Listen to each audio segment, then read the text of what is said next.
जय मसीह सबैलाई आजको दिनलाई सबैलाई स्वागत गर्न चाहन्छु। आज आमाको दिन हो। आमालाई सबैलाई शुभकामना दिन चाहन्छु। आज सुरुवात प्रार्थना गर्नेछु। सुरुवात प्रार्थनाको लागि आदरणीय पास्टरज्यूलाई अनुरोध गर्दछु। रेडिएंट कलीसिया के सभी परिवारों को और सभी ऑनलाइन व्यूअर्स को प्रभु यीशु मसीह के नाम से प्रेम भरा नमस्कार। उम्मीद करता हूं कि आप सब लोग भले चंगे हो। और आज की जो आराधना सभा को आरंभ करने से पहले मैं एक वचन पढ़ना चाहूँगा। भजन संहिता 107 यहाँ पर लिखा हुआ है, उसके 32 पद में, लोग यहोवा की करुणा के कारण और उन अद्भुत कार्य के कारण जो मनुष्य के लिए करता है उसका धन्यवाद करें। और परमेश्वर सच में अद्भुत काम करने वाला है। और 41 पद में लिखा हुआ है, वे दरिद्र को दुख से छुड़ाकर ऊंचे पर रखता है और उसके परिवारों को भेड़ों के झुंड सा बनाता है। और आज की जो संदेश है, हम उसको इसी सच्चाई को आज के संदेश में भी देखने जा रहे हैं। लेकिन इससे पहले कि हम आज के इस सभा को शुरू करें, हम लोग प्रार्थना में जाएंगे। आइए हम प्रार्थना करें।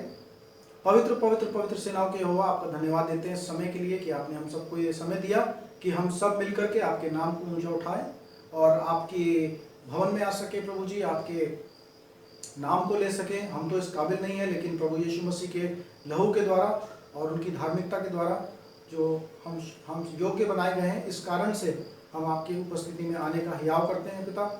और हम प्रार्थना करते हैं कि आज की इस आराधना सभा को आप अपने नियंत्रण में लीजिए और इस आराधना सभा को अपनी महिमा के लिए और हमारी आत्मिक उन्नति के लिए इसका कारण में बदल दीजिए पिता परमेश्वर। हालेलुया।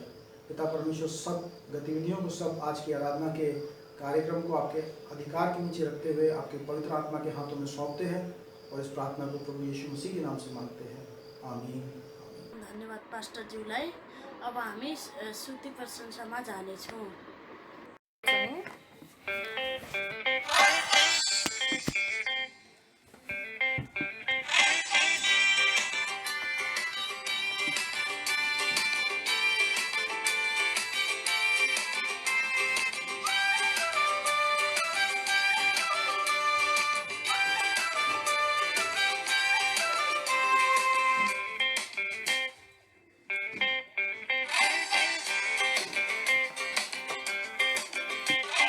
रमाउने कारण यीशुको नाम, यीशुको नाम, यीशुको नाम। रमाउने कारण यीशुको नाम, यीशुको नाम, यीशुको नाम। उहाँ आउनुभयो मानिस भएर, बचाउनु भयो क्रुसैमा चढेर। उहाँ आउनुभयो मानिस भएर, बचाउनु भयो क्रुसैमा चढेर।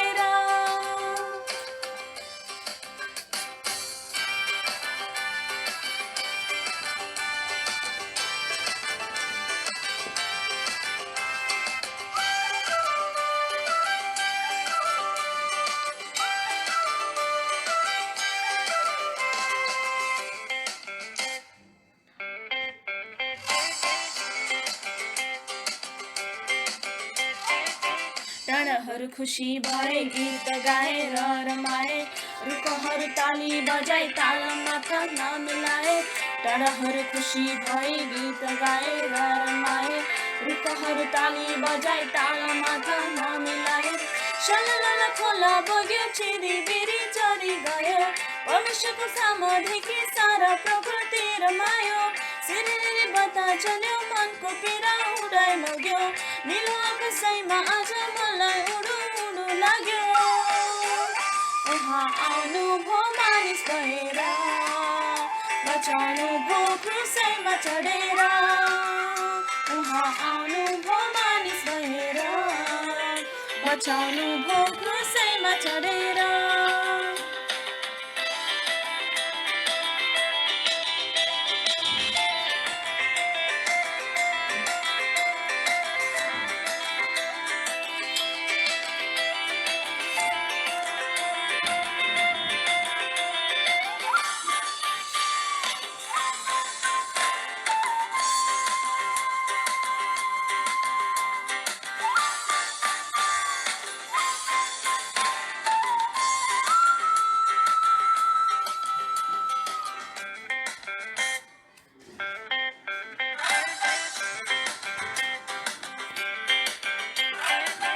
मृत्यु अनि पुनरुत्थानद्वारा आफ्नो ख्रीष्ट यीशुले सबै थोकहरूमाथि अधिकार प्राप्त गरे।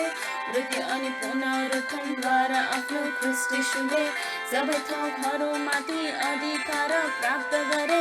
समुद्रका गहिरा गहिरा स्थानहरू उहाँकै हुन्, पृथ्वीका अग्ला अग्ला हिमालहरू उहाँकै हुन्, आकाशका ताराहरू उहाँकै हुन्। गान गाउँछन् खोला जङ्गल झरना सबै उहाँमा रमाउँछ।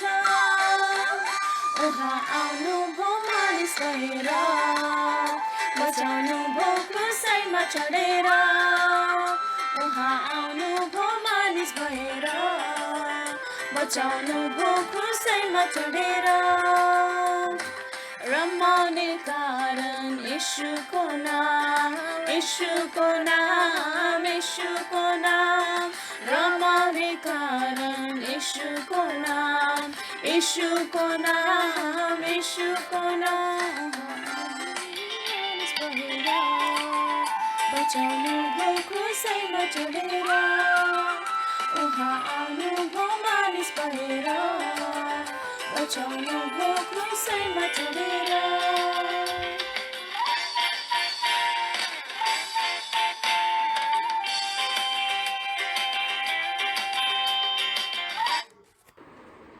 धन्यवाद ओसिप टिमलाई।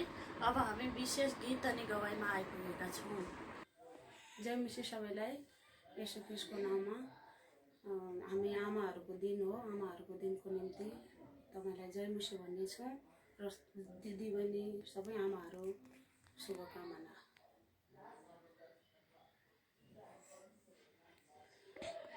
अनौठो यो संसारमा ख्रीष्टलाई पाया मैले।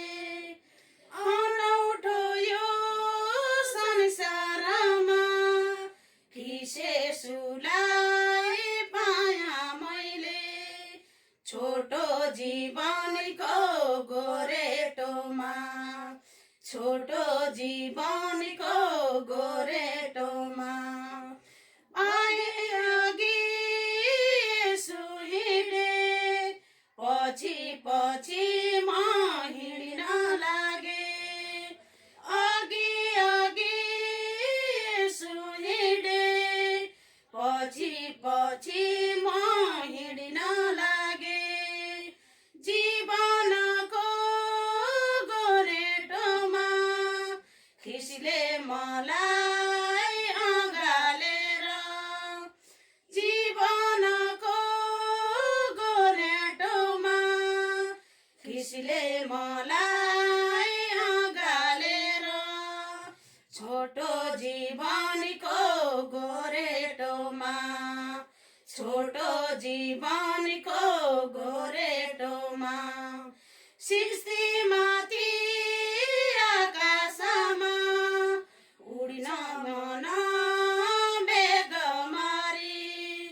सृष्टिमाथि आकाशमा उड्छ मन बेगमारी। मुक्तिदाता पाया मैले, यो मन दिए बेटी सारी। मुक्तिदाता पाया मैले, यो मन दिए बेटी सारी। आशा मिल्यो ख्रीष्टमा, रम्न थाल्यो मन मेरो। आशा मिल्यो ख्रीष्टमा, रम्न थाल्यो मन मेरो।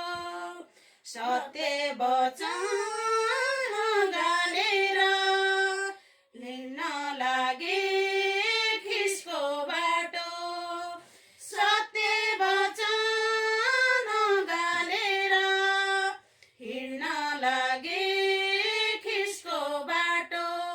म हाम्रो नानी बाबुलाई नाच्नको लागि अनुरोध गर्दछु।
धन्यवाद छ विशेष समयको लागि।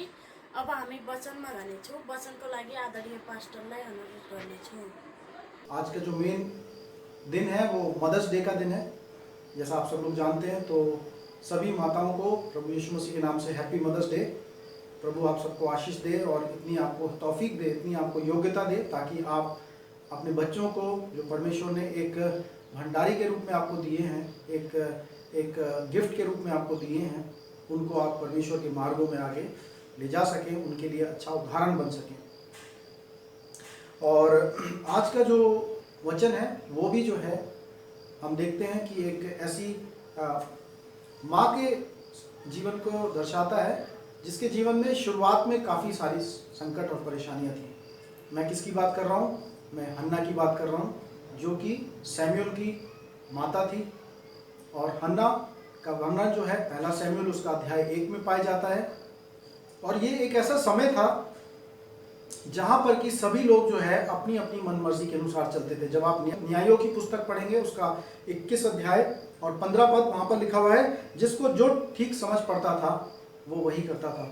वो शायद कुछ हद तक आज के ज़माने में जैसे हमारा संसार है, जहाँ पर कोई परमेश्वर का ज़्यादा अधिक भय नहीं है, जहाँ पर किसी को आत्मिक दर्शन नहीं है, जहाँ पर आत्मिक बातों के लोग खोजी नहीं है लेकिन संसारिक बातों में लोग खो चुके हैं, ठीक उसी प्रकार का एक संदर्भ था। और ऐसे संदर्भ में हम देखते हैं हन्ना और उसका पति क्या है, वो ऐसे हैं जो परमेश्वर के खोजी हैं, जो परमेश्वर के उपासक हैं, जो सच्चे परमेश्वर की सेवकाई में लगे हैं। और ऐसे संदर्भ में हम देखते हैं कि उनके जीवन में एक संकट है। हालांकि वो परमेश्वर के मानने वाले हैं, लेकिन समस्या क्या है कि हन्ना के जीवन में कोई संतान का दान नहीं है।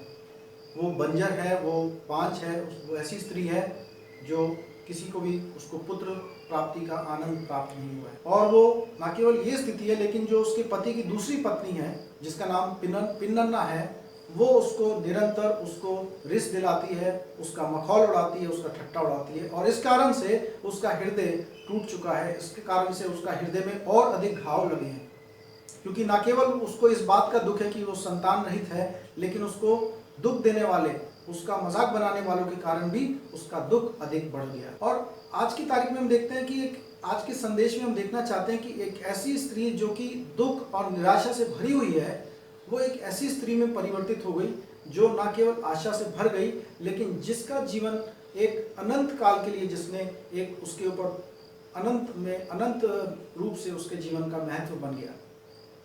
मतलब कि a woman who was in despair, she became a woman that made eternal impact. Her life developed eternal significance. उसको एक अनंत काल के लिए उसका जीवन महत्वपूर्ण बन गया। और यहाँ पर मैं बताना चाहता हूँ, जो सक्सेस है और सिग्निफिकेंस, वो दोनों फर्क है। आप सक्सेसफुल हो सकते हैं, आपके पास बहुत सारा पैसा हो सकता है, आपके पास बहुत बड़ी पोस्ट हो सकती है, लेकिन फिर भी आप सिग्निफिकेंट नहीं हो सकते। सिग्निफिकेंट का मतलब होता है महत्वपूर्ण। और महत्वपूर्ण कैसे बोलना चाह रहा हूँ, किस भाव में? परमेश्वर के राज्य के संदर्भ में। आमीन। और यहाँ पर हम देखते हैं कि एक ऐसी स्त्री जो कि आशा रहित थी, न केवल उसके जीवन में आशा आई, लेकिन उसका जीवन में एक अनंत काल का महत्व उसके जीवन में आ गया, जिसके कारण से आज हम देखते हैं कि बहुत सी स्त्रियों हुई, लेकिन आज की तारीख में हम उसके बारे में बात कर रहे हैं। क्यों? क्योंकि उसके जीवन का अनंत महत्व उसके जीवन में परमेश्वर की तरफ से लाया गया। आमीन। तो हम देखते हैं कि एक मेरा ये मानना है कि एक अच्छी माता बनने के लिए सबसे पहले ये ज़रूरी है कि आप एक परमेश्वर की अच्छी एक दासी बने, आप यीशु मसीह के एक अच्छी चेली बने। और जब तक कोई भी स्त्री एक अच्छी प्रभु यीशु मसीह के चेलेपन में नहीं है, तो वो एक अच्छी माँ भी नहीं बन सकती है। Unless you are first committed disciple of Jesus Christ, you can not be a good mother. ये मेरा मानना है। और ये आज हन्ना के जीवन में से हम कुछ बातें देखेंगे जो कि एक शिष्यता के लिए हमारे लिए एक उदाहरण बन सकती हैं, एक शिष्यता के जीवन को आगे बढ़ाने के लिए हमें प्रोत्साहित कर सकती हैं। तो हम क्या देखते हैं? पहली बात देखते हैं कि जब हन्ना के जीवन में इस सारी दुखों का बीच में हन्ना ने अपना जो क्रोध है वो किसी लोगों के ऊपर नहीं दिया, जब उसके पति की दूसरी पत्नी जो है उसका मजाक उड़ाती थी, तब उसने लौट करके उसको बुरा भला नहीं बोला, या फिर उसने रेचल की तरह, रेचल ने याकूब से अपने पति से क्या बोला था कि मुझे क्या करो, उत्पत्ति उसका 30 अध्याय पद में मुझे संतान का दान दो। तब याकूब ने बोला 2 पद में, उत्पत्ति 30:2 में, कि क्या मैं परमेश्वर हूं जो मैं तुम्हें दे सकता हूं। राइट। तो हम देखते हैं हन्ना ने अपने ना तो अपनी पति की पत्नी से बोला, पिनन्ना से बोला कुछ उल्टा सीधा, ना ही अपने पति को अपना क्रोध जाहिर किया, अपना फ्रस्ट्रेशन जाहिर किया, और ना ही उसने परमेश्वर के प्रेम के ऊपर शक किया। हम लोग बहुत आसानी से बोल देते हैं परमेश्वर ने मेरे साथ अच्छा नहीं किया, परमेश्वर ने मेरे साथ ये गलत किया।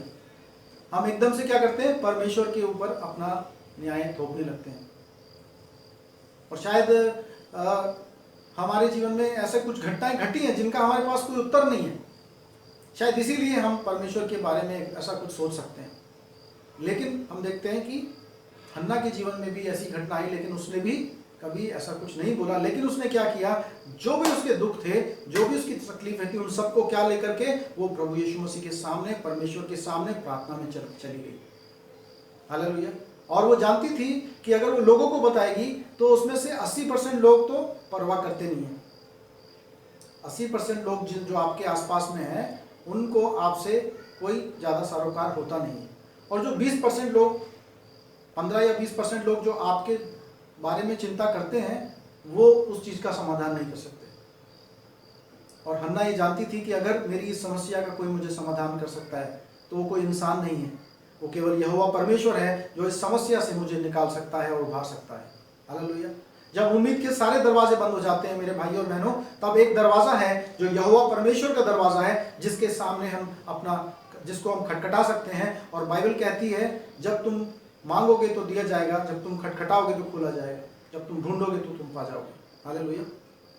तो इसी तरीके से हम देखते हैं उसने क्या किया, उसने पहली बात करी कि वो प्रार्थना में करी। और पहली इसमें 4 बातें हम देखेंगे प्रार्थना के विषय में, कि हन्ना ने निरंतर प्रार्थना करी। हम देखते हैं कि जब उसकी पति की जो है दूसरी पत्नी उसको बार बार सताती थी, तो वो निरंतर प्रार्थनाएं करती थी। वो हर साल जब परमेश्वर के भवन में जाती थी, बाइबल में लिखा नहीं हुआ, लेकिन मैं ऐसा मानता हूं कि जब वो हर साल परमेश्वर के भवन में बलिदान चढ़ाने के लिए जाती थी, तब वो निरंतर वहां प्रार्थनाएं करती होगी। यीशु प्रभु ने हमें क्या दृष्टांत से बताया कि तुम निरंतर प्रार्थना करते रहो और याव मत छोड़ो। लूका रचित सुसमाचार 18 में लिखा हुआ है, उसका 7 में, जब प्रभु यीशु मसीह ने बोला कि एक विधवा थी जो एक दुष्ट शासक के पास जाती रही न्याय के लिए, और फिर अंत में दुष्ट शासक ने उसको न्याय दे दिया। तो प्रभु यीशु मसीह उस दृष्टांत के आधार पर अपने चेलों से ये सवाल करते हैं, लूका उसका 18:7 में, सो क्या परमेश्वर अपने चुने हुओं का न्याय नहीं चुकाएगा जो रात दिन उसकी दुहाई देते रहते हैं, और क्या वह उन पर भी उनके विषय में देर करेगा। तो जब एक दुष्ट न्यायी जो परमेश्वर का भय नहीं मानता है, जब वो भी न्याय करने के लिए आगे बढ़ा, तो क्या परमेश्वर हमारे जीवन का न्याय नहीं करेंगे? क्या परमेश्वर हमारी प्रार्थनाओं को अनसुना करेंगे?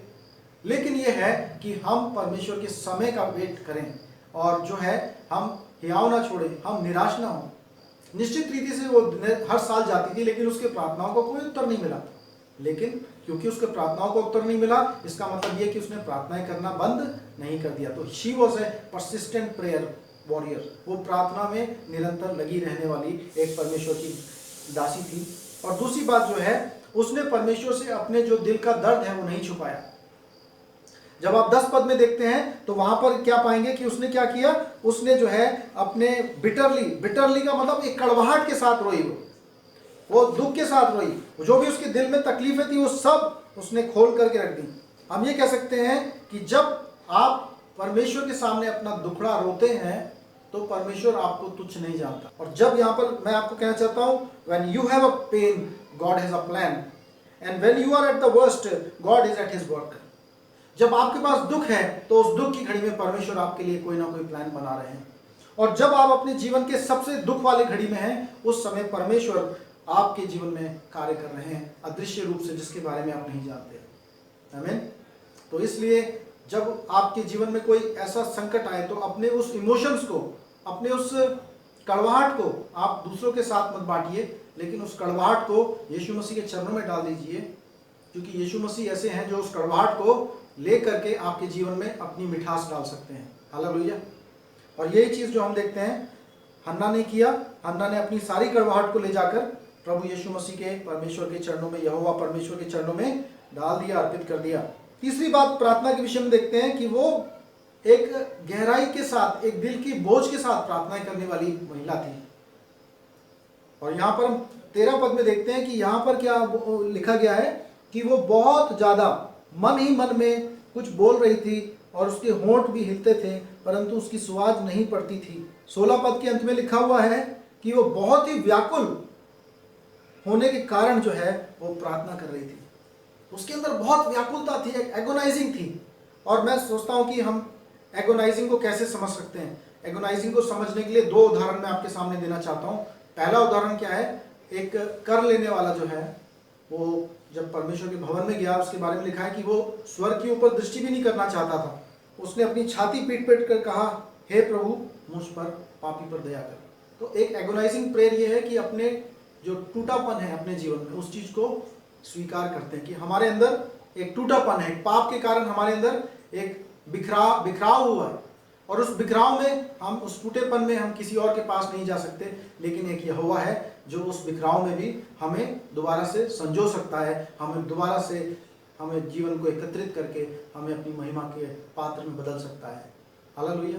और उसने यही किया कि उसने अपने सारे जीवन के टूटेपन को, अपने जीवन के बुखराव को, अपने जीवन के दुखों के सैलाब में जिसमें वो आ चुकी थी, उस स्थिति में वो यहोवा के पास चली गई, एक टूटे हुए मन के लेकर के यहोवा के पास चली गई। दूसरा जो बात है, हम देखते हैं कि याकूब जब पिनिएल में यहोवा के दूत के साथ संघर्ष करता है, तब वहां पर उत्पत्ति उसका 32 और 26 में लिखा हुआ है, तब उसने कहा मुझे जाने दे। परमेश्वर के दूत ने बोला मुझे जाने दे, क्योंकि भोर हुआ चाहता है। तब याकूब ने कहा जब तक तू मुझे आशीर्वाद ना दे दे, तब तक मैं तुझे जाने ना दूंगा। तो एक ऐसी प्रार्थना जो कि एक एक्सपेक्टेंसी की प्रार्थना है, जो उम्मीद करने वाली प्रार्थना है कि परमेश्वर यहोवा मेरी प्रार्थनाओं को क्या करेंगे, उत्तर देंगे। तो पहली बात क्या बोली हमने कि परमेश्वर जो है वो अपने निरंतर परसिस्टेंटली प्रेयर करने वाली है, वो निरंतर परमेश्वर के साथ जाने वाली है, उत्तर मिले या ना मिले, वो निरंतर। दूसरी बात हमने देखी, वो जितनी भी कड़वाहट है उसके दिल में, जितना भी उसके जीवन में दुख है, उस सब को परमेश्वर के चरणों में रखने वाली। और तीसरी बात कि वो उसने क्या किया कि उसने अपना जितना भी ब्रोकननेस है, जितना भी टूटापन है, वो परमेश्वर के सामने दे दिया, और एक उम्मीद रखी कि ना केवल परमेश्वर सुनते हैं, लेकिन क्या करेंगे, परमेश्वर उसका उत्तर भी देंगे। और यहाँ पर एक ध्यान देने वाली बात यह है कि जो एली नबी था, जब उसने उस स्त्री को देखा, तो 13 पद के अंत में लिखा हुआ है, तब इसलिए एली ने सोचा कि वे नशे में है। तो ऐसा भी हो सकता है कि जब आप प्रार्थना कर रहे हैं, तो आपके प्रार्थनाओं को, जीवन को, या आपके जीवन के किसी भाग को देख करके दूसरे लोग उसको क्या कर सकते हैं, उसको गलत समझ सकते हैं। जैसे कि एली ने सोचा कि वो नशे में है। लेकिन ऐसी स्थिति में भी हम देखते हैं कि जब उसको गलत समझा गया, उसके ऊपर एक तरीके से, उसके कैरेक्टर के ऊपर एक एक कैरेक्टर को नीचा करने वाली एक बात बोली गई। ये इसमें भी उसने जो है उसको उल्टा सीधा नहीं बोला, परमेश्वर के दास को बुला भरा नहीं बोला, लेकिन फिर भी उसके साथ उसने नम्रता के साथ जवाब दिया, और उसने बोला, परंतु हन्ना ने उत्तर दिया, नहीं हे मेरे प्रभु, मैं तो आत्मा में दुखित हूँ, मैंने तो मदिरा नहीं पी है, मैंने अपना प्राण प्रभु के सामने उंडेला है, मैंने अपना प्राण प्रभु के सामने उंडेला है। ये उसकी जीवन की कंडीशन है, ये उसकी एगोनाइजिंग है। उसने पूरा अपने दिल का सब कुछ प्राण तक उतार कर परमेश्वर के सामने रख दिया। उतनी ज्यादा आत्मा में, उतनी संघर्ष में है, इतनी ज्यादा दुख में है, और ऐसी स्थिति में उसने सब कुछ आत्मा में अपना प्राण परमेश्वर के सामने उंडेल कर रख दिया। और फिर भी जब उसको गलत तरीके से उसका जजमेंट किया गया, उसको गलत समझा गया, फिर भी उसने बुरा नहीं माना, लेकिन उसने आदरपूर्वक नम्रता के साथ जवाब दिया, और उसने बोला कि नहीं, ऐसा नहीं है।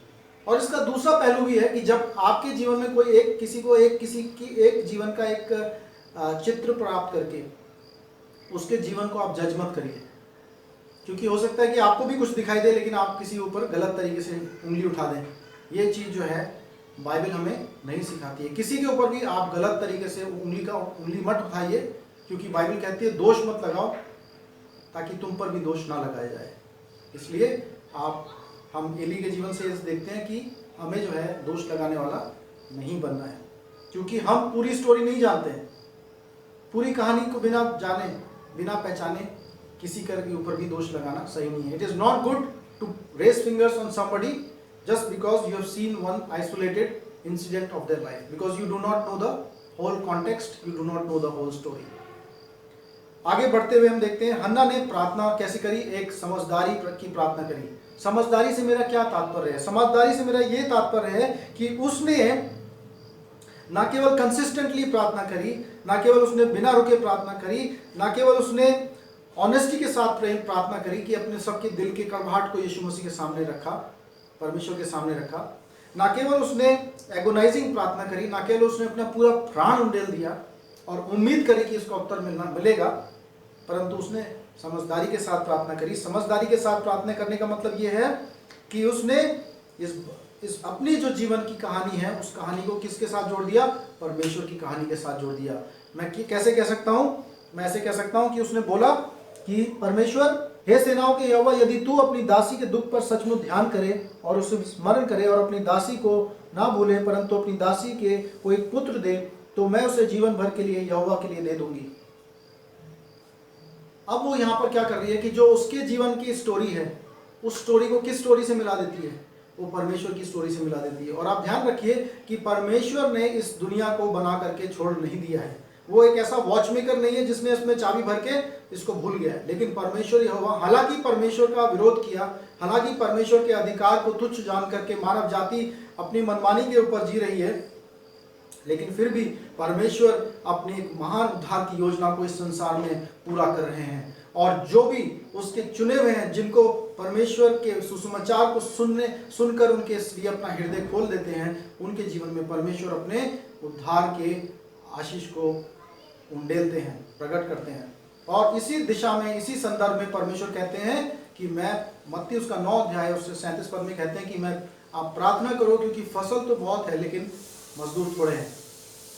और यहाँ पर जो है हम देखते हैं कि परमेश्वर का ये डिजायर है कि उसके लोग जो हैं उसके योजनाओं में अपने आप को सम्मिलित करें, अपनी बुलाहट को जानें कि मेरी बुलाहट परमेश्वर की योजना के अनुसार क्या है, और उसमें अपने आप को समर्पित करें। और यहाँ पर हम देखते हैं हन्ना ने क्या किया। हन्ना ने अपने आप को उस योजना के लिए, जो परमेश्वर की योजना है, ना केवल हमारी योजना लेकिन परमेश्वर की योजना जो है, उसके लिए अपने आप को और अपने आने वाले बेटे को जो है उसने क्या कर दिया? डेडिकेट कर दिया।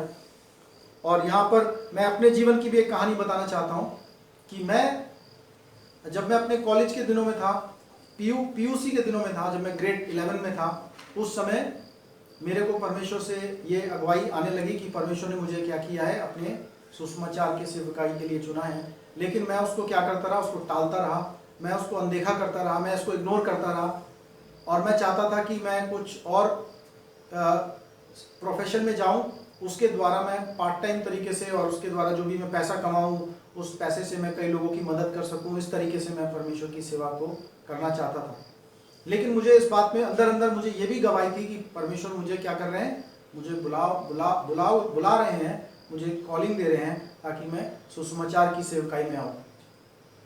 और ऐसा हुआ कि जब मैं अपने बीएससी के दिनों में था और बीएससी के सेकंड ईयर में, उस समय मेरी बहुत ज़्यादा तबीयत खराब हो गई, और इतनी खराब हो गई कि मेरे जीवन में मृत्यु का जो है एकदम आमना सामने हो गया। और एक ऐसे समय आया कि मुझे लगा कि मेरा प्राण कुछ दिनों में, 1 या 2 दिनों के अंदर निकलने वाला है। ऐसी स्थिति में जब मेरे ऊपर दवाइयों का कोई असर नहीं हो रहा था, ऐसी स्थिति में मैंने यहोवा परमेश्वर को पुकारा, और यहोवा परमेश्वर ने मेरी प्रार्थना को सुना। और मैंने बोला, यहोवा परमेश्वर, मैं जानता हूं कि आप सब कुछ कर सकते हैं, मैं जानता हूं कि आप मुझे चंगाई दे सकते हैं। मैं आपसे विनती करता हूं कि आपने यदि मुझे चंगा कर दिया और मुझे बचा लिया, मौत के मुंह से निकाल लिया, तो मैं जीवन भर आपकी सेवा करूंगा। और इस प्रकार से मेरे जीवन में परमेश्वर ने इमीडिएट हीलिंग को दिया। एक इमीडिएट मतलब तुरंत मेरे को चंगाई मिली, और मेरे को पता लग गया कि परमेश्वर का एक हीलिंग मेरे अंदर आ चुकी है, और एक करंट की तरह मेरे अंदर कुछ प्रवेश कर गया। और उसी दिन से मेरी तबीयत जो है ठीक होने लगी। 2 से 3 दिन के अंदर मैं बिल्कुल चंगा हो गया। हालेलुया। परमेश्वर प्रार्थनाओं को सुनने वाले, और परमेश्वर विश्वास के द्वारा की गई प्रार्थनाओं को सुनकर उनका उत्तर देने वाले परमेश्वर हैं।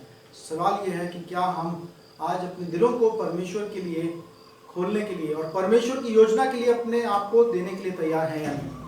क्या हम अपनी स्टोरी को परमेश्वर की स्टोरी के साथ जोड़ करके आगे जीवन बिताने के लिए तैयार हैं? क्योंकि अगर आप अपनी स्टोरी को परमेश्वर की स्टोरी में जोड़ देते हैं तो आप मूर्ख नहीं लेकिन आप बुद्धिमान हैं, क्योंकि परमेश्वर की स्टोरी को कोई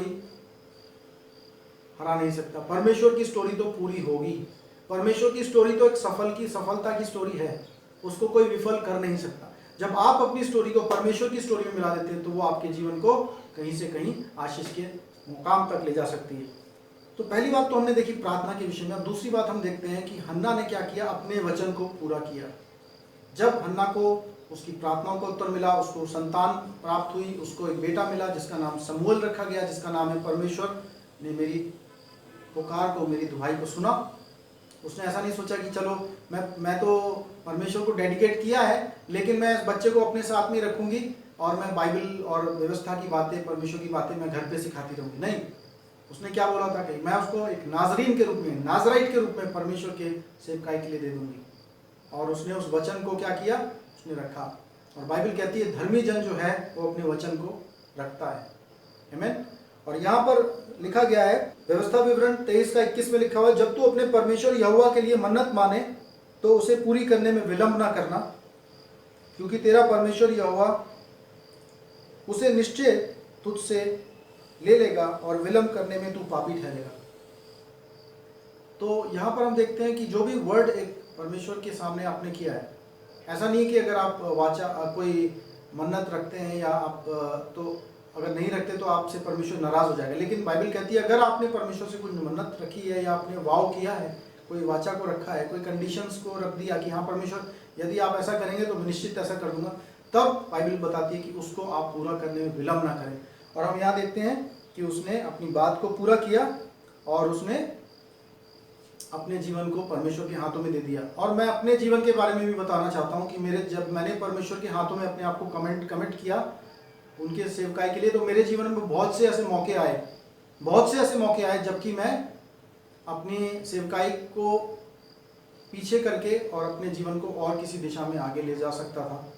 और कुछ हद तक कुछ समयों में मैं ले जाने की प्रयास भी किया, लेकिन क्या हुआ कि उस समय में मैंने भारी एक परमेश्वर की अनुशासन को अनुभव किया और मुझे इस बात का पूरी भली भांति ज्ञान हो गया कि परमेश्वर के सामने किया गया वचन है उसका एक महत्व है, और परमेश्वर जो हमारे द्वारा दिए गए वचन है उसको एक गंभीरतापूर्वक लेते हैं और वो उम्मीद करते हैं कि जो हमने परमेश्वर से बोला है वो परमेश्वर के वचन के अनुसार, हमारे वचन जो है हमने बोला है उस पर हम उसको पूरा भी करेंगे। ठीक वैसे ही जब हम परमेश्वर के प्रोमिसेस जब बाइबल में पढ़ते हैं तो हम क्या सोचते हैं कि परमेश्वर ने वचन दिया है तो क्या होगा, पूरा होगा। यदि आप परमेश्वर से उम्मीद करते हैं कि परमेश्वर अपने वचनों के अनुसार आपके जीवन में आशीष को लेकर आए, आपके जीवन में ब्रेक थ्रूज लेकर के आए, आपके जीवन में सारे शैतान के बंधनों को तोड़े, तो क्या ये हमारे लिए भी अच्छा नहीं है कि हम भी अपने वचनों को जो हम परमेश्वर से कहते हैं उनको हम पूरा करें। और तीसरी बात, हन्ना ने न केवल प्रार्थना करी लेकिन प्रार्थना के अनुसार उसने अपने बेटे को तैयार किया उस कार्य के लिए जिस कार्य के लिए उसने अपने बेटे को कमिट किया था, उस बेटे को उसने डेडिकेट किया था। क्योंकि जो वीनिंग का प्रोसेस होता है, जो वीनिंग का एक ऐसा प्रोसेस होता है जब माँ अपने बच्चे को दूध पिलाने से अलग करती है, लेकिन जब आप यहूदी संदर्भ में देखते हैं तो वीनिंग के प्रोसेस में क्या जुड़ा था, ना केवल माँ अपने दूध पिलाए हुए बच्चे को अपने से दूर करती थी, लेकिन उसको प्रारंभिक जो बातें हैं, डिसिप्लिन्स हैं, जो बाइबल की बातें हैं, वो भी उसको क्या करते थे, वो सिखाते थे। क्योंकि पहले जो 5 वर्ष होते हैं वो एक बच्चे के आत्मिक जीवन के लिए, उसके आने वाले पूरे जीवन के लिए बहुत प्रभावशाली समय होता है। और इस समय में उसने क्या किया, जो उसने प्रार्थना मांगी थी कि मेरा बेटा क्या बने, आपका सेवक बने, तो उस प्रार्थना के अनुसार उसने तैयारी की। शमूएल को जब अपने घर में रखा 5 साल के लिए, 5 से 6 साल के लिए, उस पीरियड में क्या किया, उसने उसको बाइबल में नहीं लिखा लेकिन ऐसा मैं मान रहा हूँ कि उसको परमेश्वर के वचन को सिखाया होगा और निश्चित रीति से उसने उसको प्रार्थना करना सिखाया होगा, क्योंकि वो एक प्रार्थना करने वाली महिला थी। तो जब आप परमेश्वर से कुछ मांगें तो उस मांगने के अनुसार आप क्या करें, उस जो आपका और मेरा कर्तव्य है उस दिशा की ओर वो हमें करना है। ठीक वैसे ही जैसे एक बेटी ने बोला, जब पापा बारिश के लिए प्रार्थना कर रहे थे, तो जब पापा और बेटी घर से बाहर निकलने लगे तो बेटी ने क्या बोला, पिताजी आपने पानी बारिश के लिए दुआ करी तो छाता तो ले जाइए। हालेलुया। तो आपकी और मेरी जो तैयारी है, जो हम परमेश्वर की योजना में हम अपने आप को जोड़ रहे हैं, परमेश्वर की कहानी में जब अपनी कहानी को हम जोड़ रहे हैं, तो उसमें जो हमारी तौर से जो तैयारी होनी है उसके लिए भी विश्वास से क्या करिए, आप विश्वास से कदम बढ़ाइए, क्योंकि जो आपने परमेश्वर से मांगा है जब वो परमेश्वर की महिमा के अनुसार है, परमेश्वर की योजना के अनुसार है, तो वो निश्चित रीति से होगा और पूरा होगा। और उसके लिए क्या करना है, हमें अपने आप को तैयार करना है। आमीन। तो आज के इस छोटे से संदेश से जो हन्ना के जीवन से हम क्या सीख सकते हैं, हन्ना के जीवन से 4 बातें मैं आपके सामने रखना चाहता हूँ। पहली बात, जब आपके जीवन के सारे उम्मीद के द्वार बंद हो जाएं, तब आप क्या कर सकते हैं, एक उम्मीद का द्वार खुला हुआ है, जो परमेश्वर का भवन है, परमेश्वर का दरवाज़ा है, उसको आप खटखटा सकते हो। और वही है जो आपके सारे दुख को आपके निकाल सकता है। जो जब आपके अंदर बिटरनेस भर चुकी है, कड़वाहट भर चुकी है, उस कड़वाहट को आप जो है किसी दूसरे इंसान के ऊपर मत थोपिए, किसी दूसरे इंसान के ऊपर मत उतारिए, लेकिन उस कड़वाहट को आप कहाँ ले जा सकते हैं, परमेश्वर के चरणों में ले जा सकते हैं, जो आपकी कड़वाहट को लेकर के आपको अपनी मिठास से भर सकते हैं, जो आपके दुख को लेकर के आपको आनंद से भर सकते हैं, जो आपकी निराशा को लेकर अपनी आशा से भर सकते हैं। और निरंतर प्रार्थना में लगे रहिए। क्या आप निरंतर प्रार्थना में हैं? यदि आपको उत्तर नहीं भी मिल रहा है तो क्या आप प्रार्थना कर रहे हो? दूसरी बात, क्या आप बहुत ज्यादा जल्दी से जो है नाराज होने वाले हैं? हम देखते हैं कि उसको बार बार रिश्त दिलाते थे, उसकी जो सौतेली, उसकी सौत जो थी, उसके पति की दूसरी पत्नी थी, उसको बार बार रिश्त दिलाती थी, लेकिन उसने क्या किया, उसने अपने क्रोध को उसके ऊपर जाहिर नहीं किया। जब एली नबी ने उसको जज किया, उसके ऊपर न्याय गलत किया, उसको शराबी समझा, तब वो उस पर गुस्सा हो सकती थी, लेकिन क्या किया, उसने गुस्सा नहीं हुई, वो शांत रही, वो नम्रता के साथ उसके साथ पेश आई। क्या आप अपने वचन को, जो आपने परमेश्वर से वाचा रखी है, जो आपने परमेश्वर से वाव किया, मन्नत मानी है, क्या आप उसको पूरा करने वाले हैं? परमेश्वर आपके वचनों को गहराई से सुनते हैं और आपसे उम्मीद करते हैं, मुझसे उम्मीद करते हैं कि जो भी हम परमेश्वर से बोलें वो हम उसको पूरा करें। बहुत से जब हमारी ज़रूरत आती है तब हम बहुत सारी चीज़ें बोल सकते हैं, लेकिन ज़रूरत यह है कि क्या जब वो सारी चीज़ें जो परमेश्वर से हमने मांगी थी, जब वो हमें मिल जाती हैं, तो क्या हमारा स्वभाव बदल जाता है? क्या हम अपनी बातों को, अपनी प्रतिज्ञाओं को भूल जाते हैं? When we receive what we are desired for, then does our nature change?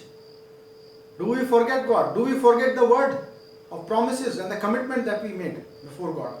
इस बात को हमें पूछना अपने आप से। और चौथी बात, क्या वो सब कुछ नेसेसरी, जो जरूरी आवश्यक तैयारियां हैं जो आपको करनी है, उन चीजों के लिए, जिन चीजों के लिए आप प्रार्थना कर रहे हैं, उनका उत्तर पाने के लिए क्या उस दिशा में आपकी ओर से जो तैयारियां होनी है वो आप कर रहे हैं? क्योंकि जो परमेश्वर का भाग है वो परमेश्वर करेंगे, लेकिन जो परमेश्वर की उस महान कहानी में, उस उद्धार की योजना में जो आपका एक छोटा सा भाग है, वो आपको करना और मुझे करना होगा। आमीन। तो इन विचारों के साथ आज के संदेश को हम समाप्त करेंगे। मैं एक बार फिर से सभी माताओं को हैप्पी मदर्स डे बोलता हूँ। प्रभु आप सबको आशीष दे, प्रभु आप सबको एक हन्ना के समान प्रार्थना का जीवन दे, हन्ना के समान अपने वचन को पूरा करने का जीवन दे, हन्ना के समान अपने बच्चों को प्रभु के मार्गों में आगे बढ़ाने का जीवन दे, और हन्ना के समान इम्पॉसिबल चीज में भी परमेश्वर पर आशा लगाए रखने का जीवन दे। परमेश्वर आप सबको आशीष दे। आइए हम सब प्रार्थना करें। पवित्र पवित्र पवित्र सेनाओं के यहोवा, आपके चरणों में आते हैं पिता, एक बार फिर से धन्यवाद देते हैं हन्ना के जीवन के लिए प्रभु, और उसका जीवन हम सब के लिए एक आशीष का कारण है, एक आदर्श चेले का जीवन प्रभु जी उसको आपने दिया, और उसने निरंतर आपकी ओर देखा, और उसने निरंतर अपने दुखों को आपके सम्मुख रखा, और हम देखते हैं कि किस प्रकार से उसके इम्पॉसिबल सिचुएशन में भी आशा का एक उम्मीद की एक किरण प्रभु जी जागी, क्योंकि आपके सामने उसने अपने सब दुखों को रखा और आपने अपने दया में उसके लिए प्रभु जी अद्भुत काम किए। तो परमेश्वर हम ऐसे ही प्रार्थना करते हैं कि हमें भी एक प्रार्थना का जीवन दीजिए, एक विश्वास का जीवन दे दीजिए, नम्रता का और दीनता का जीवन दे दीजिए, और अपने वचनों को जो हम आपसे मांगते हैं उन वचनों को हम याद रख सकें। जो भी हम आपसे प्रोमिसेस करते हैं उन प्रोमिसेस को, जो हम आपसे कमिट करते हैं प्रभु जी, उन कमिटमेंट्स को हम याद रखने वाले हो सकें, और उसके अनुसार जो हम आपसे मांगते हैं उसके अनुसार जो भी तैयारी हमारी तरफ से होनी है उसको हम करने वाले हो सकें। आज के इस दिन को और आने वाले प्रभु सप्ताह को आपके हाथों में रखते हैं। हम अपने भारतवर्ष को आपके हाथों में रखते हैं। इस देश पर दया करिए और इस देश के जो अंदर कोरोना वायरस का कहर है, इसमें से इसको निकालिए, डिलीवर करिए पिता परमेश्वर। और ये सारी जो बीमारी का प्रभु जी वो है प्रभु जी अधिकार है, इसको यीशु मसीह के नाम से हम तोड़ते हैं इस देश के ऊपर से, और आपकी ब्लेसिंग्स को इस और हीलिंग को इस देश के ऊपर और दुनिया के सभी देशों के ऊपर रिलीज करते हैं। और ना केवल फिजिकल हीलिंग, लेकिन हम आपके सुसमाचार की रोशनी को इस पूरे इंडिया के ऊपर रिलीज करते हुए प्रभु जी आपसे विनती करते हैं, इस पूरे कंट्री के ऊपर आपका गॉस्पेल की ब्लेसिंग्स को लाने दीजिए। और परमेश्वर पूरे दुनिया के सभी देशों के ऊपर भी आपने उद्धार की रोशनी को चमकाइए प्रभु। एक बार फिर से आपका धन्यवाद करते हुए इस प्रार्थना को प्रभु यीशु मसीह के नाम से मांगते हैं, आमीन आमीन। और अब हमारे पिता परमेश्वर का प्रेम, प्रभु यीशु मसीह का अनुग्रह और पवित्र आत्मा की संगति और सहभागिता हमें से हर एक के साथ अब से लेकर युगानुयुग होती रहे। और सभी ईमानदार लोग कहें आमीन आमीन। प्रभु आप सबको आशीष दे। प्रभु में आनंदित रहिए, प्रार्थना में लगे रहिए, जो वचन आपको दिया गया है उस वचन को थामे रहिए। आमीन।